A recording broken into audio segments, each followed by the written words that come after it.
TV를 돌리다 보면 특히 케이블 TV의 뒤쪽을 보다 보면 뒤쪽 번호들 잘 안 보는 번호를 보다 보면 남녀 관계에 아름답지 못한 그런 일들, 사건, 사고들을 많이 재현해서 보여주는 것을 돌리다 보면 어렵지 않게 보게 됩니다.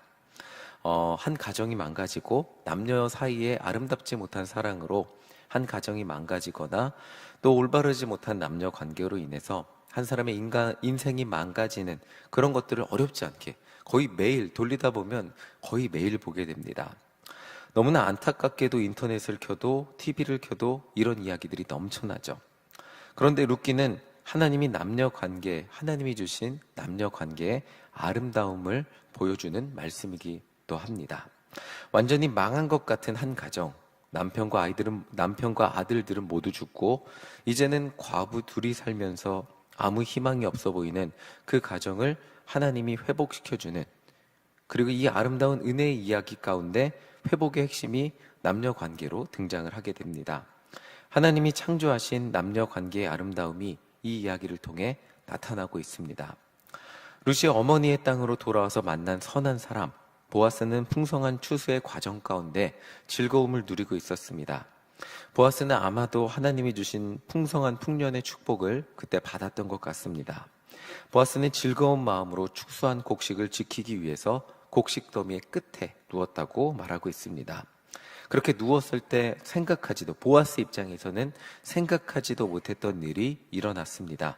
자신의 밭에 이삭을 주우러 왔던 그 여인 룻, 불쌍하고 또 가엾고 계속 눈에 밟혀서 도와주지 않을 수 없었던 그 룻이 자신의 발치에 찾아와서 누웠던 것이었습니다. 깜깜해서 아무것도 보이지 않는 밤에 보아스는 자신의 발치에 누운 그 여인이 누구인지 몰랐습니다. 그때 룻은 조용히 보아스의 질문에 대답을 했습니다. 우리 9절 다시 한번 읽어보겠습니다. 9절입니다. 시작. 이르되 내가 누구냐 하니 대답하되 나는 당신의 여종 루시오니 당신의 옷자락을 펴 당신의 여종을 덮으소서. 이는 당신이 기업 물을 자가 됨이니이다 하니. 룻은 이렇게 보아스의 질문에 이렇게 대답을 합니다. 당신의 옷자락을 펴서 당신의 여종을 덮어달라고 이렇게 대답을 합니다. 보아스가 놀래서 룻에게 질문을 하자 룻은 이렇게 대답을 하죠.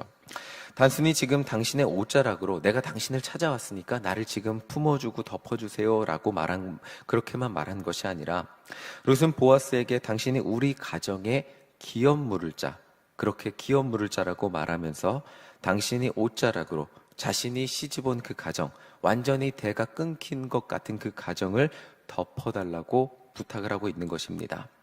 보아스는 룻의 부탁에 이렇게 대답을 합니다. 10절 함께 읽어보겠습니다. 시작.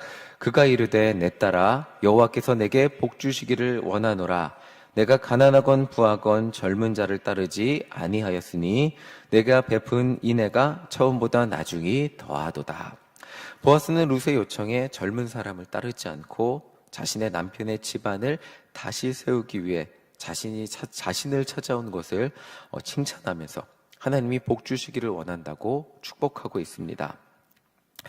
사실상 룻과 보아스는 나이 차이가 많이 났던 것 같습니다.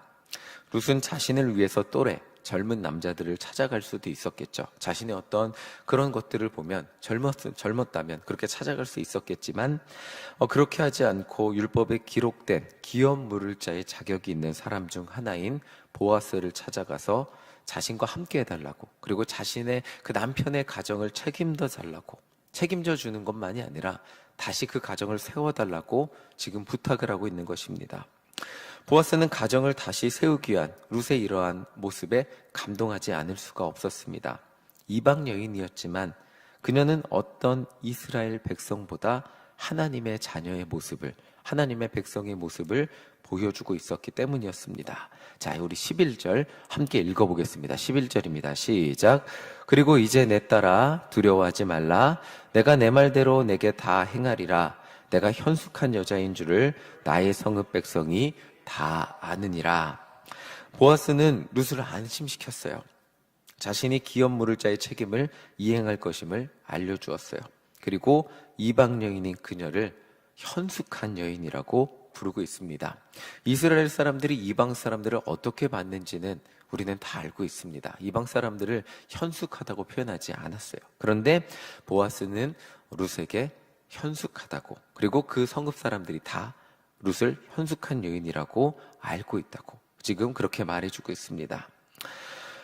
그리고 룻에게 자신이 기업 물을 자의 책임을 다하기 위해서 행동할 것인데 자신보다 그 남편의 가정에 더 가까운, 그 기업 물을 자의 책임이 더 가까운 사람이 있음을 알려주고 그 사람에게 먼저 찾아가서 당신이 기업 물을 자의 책임이 있으니까 책임을 질 건지 안 질 건지 물어보고 그 사람이 안 진다고 하면 자신이 책임을 져줄 것임을 약속하고 있습니다. 우리 14절 또 함께 읽어보겠습니다. 14절입니다. 시작. 룻이 새벽까지 그의 발치에 누웠다가 사람이 서로 알아보기 어려울 때에 일어났으니 보아스가 말하기를 여인이 타작마당에 들어온 것을 사람이 알지 못하여야 할 것이라 하였음이라. 보아스는 룻이 그 성읍의 현숙한 여인이라고 소문났다고 말했잖아요. 현숙한 여인, 몸가짐과 마음가짐이 올바른 여인. 그런데 지금 보아스의 발치에 찾아왔어야 돼요. 이것이 사람들에게 소문나는 것을 원하지 않았습니다. 그래서 새벽까지 룻이 그 발치에 누워있게 하였고 사람이 인적이 드문 시간에 그녀가 돌아갈 수 있도록 배려를 하였습니다. 행여나 사람들이 보고 룻이 사람들의 이야기거리나 오해를 사기를 원하지 않았기 때문입니다. 오늘 이 이야기는 한 가정의 회복이 남녀의 사랑을 통해 이루어지고 있음을 보여주고 있습니다.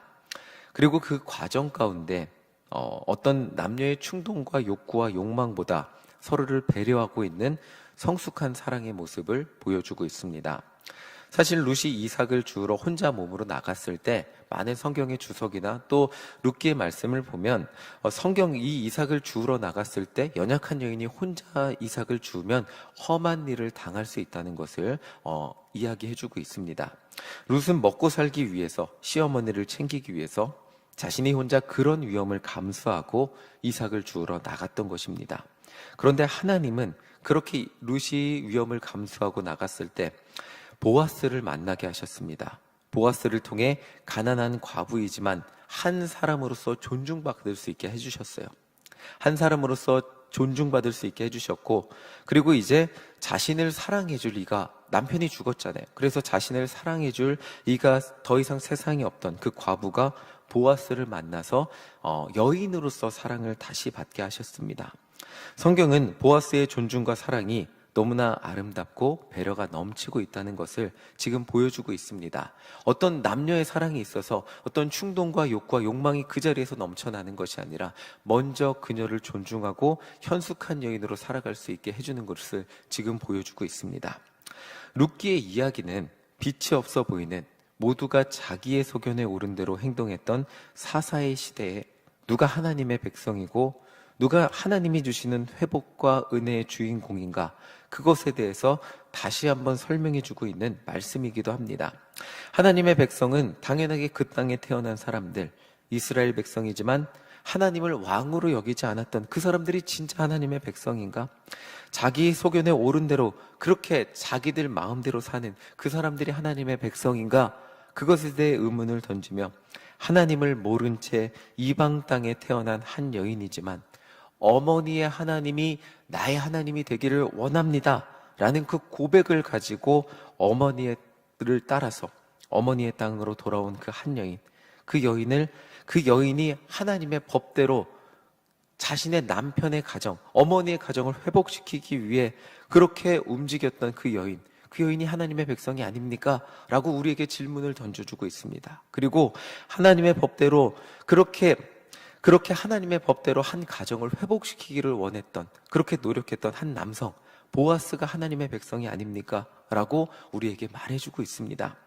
룻기의 말씀은 모두가 자기 소견에, 그 사사시대에 보면 모두가 자기 소견에 옳은 대로 사는 것 같았어요.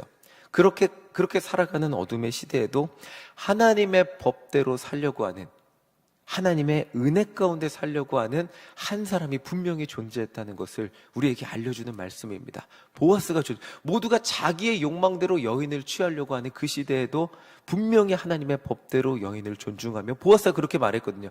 기업 물을 자의 책임이 다른 사람이 먼저 있는데 그 사람에게 가서 물어보고 그 사람이 너를 책임진다고 하면 그 사람이 책임진다고 그렇게 하겠다. 그런데 아니라면 내가 너를 책임져 주겠다라고 말을 하고 있어요. 먼저 하나님의 법 가운데 거하고, 분명히 보아스도 룻에게 관심이 있었지만 자신의 욕구와 욕망대로 해결하지 않고 먼저 하나님의 법대로 움직이고 그녀를 책임지는 그 한 사람이 존재했고, 그리고 그 하나님의 법 바깥에 있는 한 여인이라 할지라도 분명히 하나님의 백성이 되기를 원하는 한 사람이 존재했다는 것을 오늘 말씀은 우리에게 알려주고 있습니다.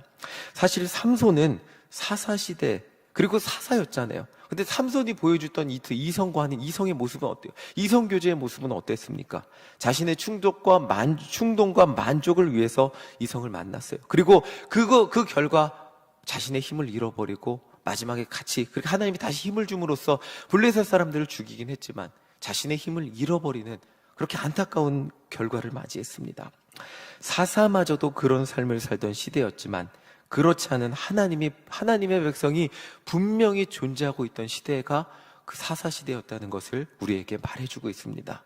모두가 욕망을 따라 살아간다 할지라도 분명히 그렇게 살지 않는 사람, 하나님의 법 가운데 살려고 노력하고 하나님의 법 가운데, 은혜 가운데 살려고 했던 사람이 존재함을, 하나님의 율법 가운데서 율법을 기준으로 남녀가 서로 사랑하며 서로를 배려하는 모습을 보여주는 사랑이 존재했음을 우리에게 알려주고 있는 말씀이 루키 말씀이라는 것입니다. 하나님은 그 만남과 사랑을 통해 너무나 놀랍게 하나님의 뜻이 이루어가고 있다는 것을 보여주고 있습니다. 그리고 망한 것 같은 그 가정을 회복시켜 주시고 계십니다. 그리고 그 가정을 통해 구속사의 가장 중요한 인물의 계보가 이어지게 됨을 보여주고 있습니다. 오늘 말씀을 통해 우리에게 적용해 보겠습니다. 오늘 세상이 참 혼탁하죠. 오늘 세상에 아까 말씀드린 TV만 틀면 정말 혼탁한 이야기들이 너무나 많이 등장을 합니다. 그리고 세상은 그렇게 말해요. 자신을 위해 살아야 한다고 말해요. 자기 소견에 옳은 대로 사는 세상이 오늘날 세상이라고 말하죠. 너무나 많은 사람이 말하는 포스트 모던이라고 말하죠. 그게 기준이 무너진 시대, 어떤 윤리적 기준이 무너진 시대, 내가 옳다고 여기면 그것이 옳은 시대가 오늘날의 시대입니다.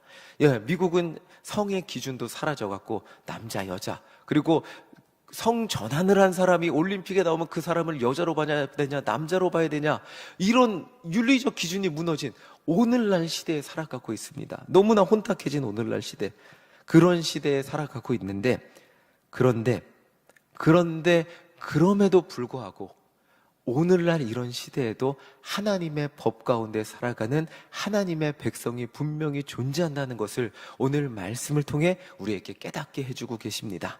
그리고 그 사람이 우리가 되기를 소망합니다. 세상이 아무리 혼탁해져도, 세상이 아무리 자기 법대로 산다 할지라도, 아무리 자기 기준이 맞다고 하고 그렇게 윤리적 기준, 어떤 기준이 무너진 이 시대에 살아간다고 할지라도 나는 하나님의 은혜 가운데, 하나님의 법 가운데, 하나님의 말씀 가운데 거하며 살겠습니다 결단하는 한 사람, 분명히 이 시대에 존재하는데 그 사람이 내가 되기를 소망하며 기도하는 우리 모두가 되시기를 간절히 소망합니다.